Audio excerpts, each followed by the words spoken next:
Bismillahirrahmanirrahim. Assalamualaikum warahmatullahi wabarakatuh.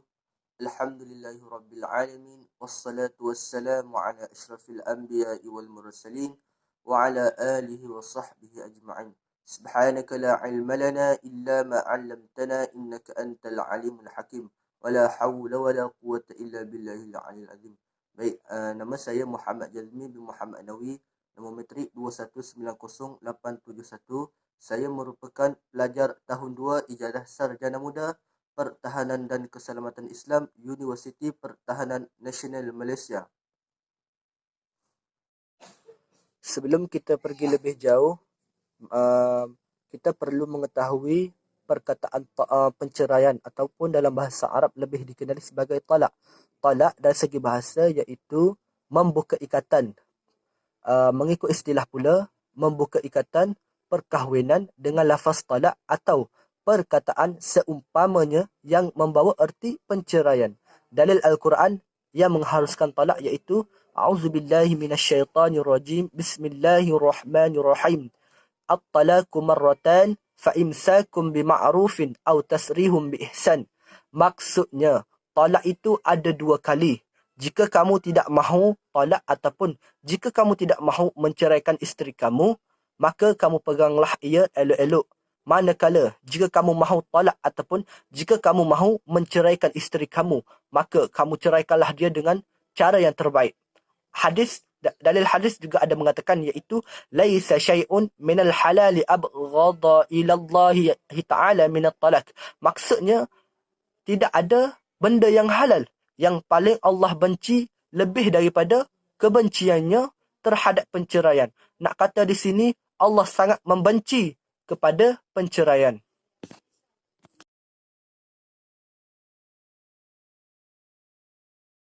Okey, seterusnya hikmah disyariatkan talak ataupun hikmah disyariatkan penceraian. Okey, di antara hikmah disyariatkan talak ataupun penceraian ialah untuk mengelakkan daripada berlakunya mudarat dan kesusahan kepada suami ataupun isteri jika diteruskan perkahwinan, kerana Nabi Muhammad sallallahu alaihi wasallam bersabda, la dararan wa la diraran. Maksudnya, jangan kamu mula melakukan kemudaratan dan jangan kamu balas kemudaratan dengan kemudaratan yang lain pula.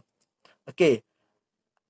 Bahagian lafaz talak iaitu ataupun bahagian lafaz penceraian ada 2 iaitu talak kinayah dan talak sarih.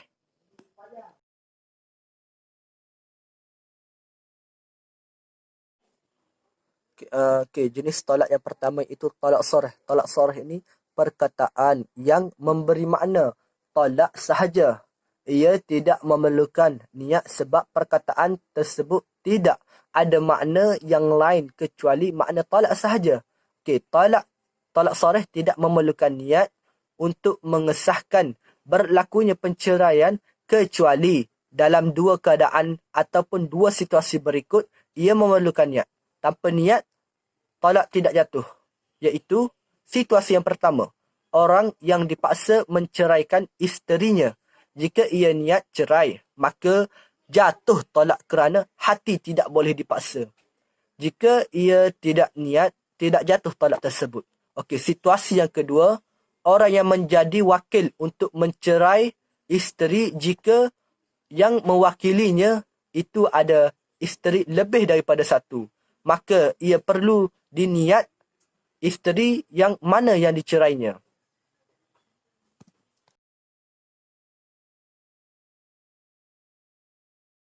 Seterusnya yang kedua iaitu talak kinayah. Talak kinayah ini bermaksud perkataan yang memberi makna talak ataupun memberi makna penceraian dan makna yang lain selain daripada talak. Ia memerlukan niat sebab perkataan tersebut ada makna yang lain selain daripada makna talak. Okey. Contoh lafaz talak kinayah iaitu awak haram ke atas saya.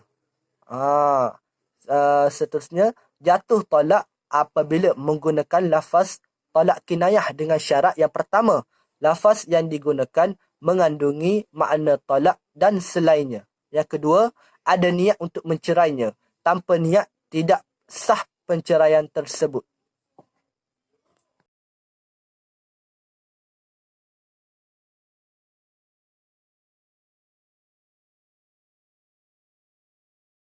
Baik, sebelum kita pergi kepada persoalan, kita perlu mengetahui statistik kadar penceraian di dalam Malaysia.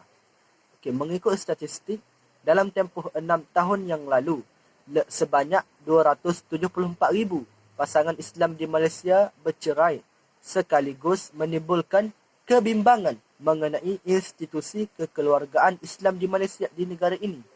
Melihat kepada rekod Jabatan Kehakiman Syariah Malaysia, turut mendedahkan sebanyak 38,035 pasangan bercerai sepanjang tempoh Januari hingga Ogos tahun lalu. Berdasarkan statistik itu, secara purata, sebanyak 156 kes penceraian berlaku setiap hari atau 6 kes bagi setiap jam. Ini sangat membimbangkan kita bagi warga Malaysia.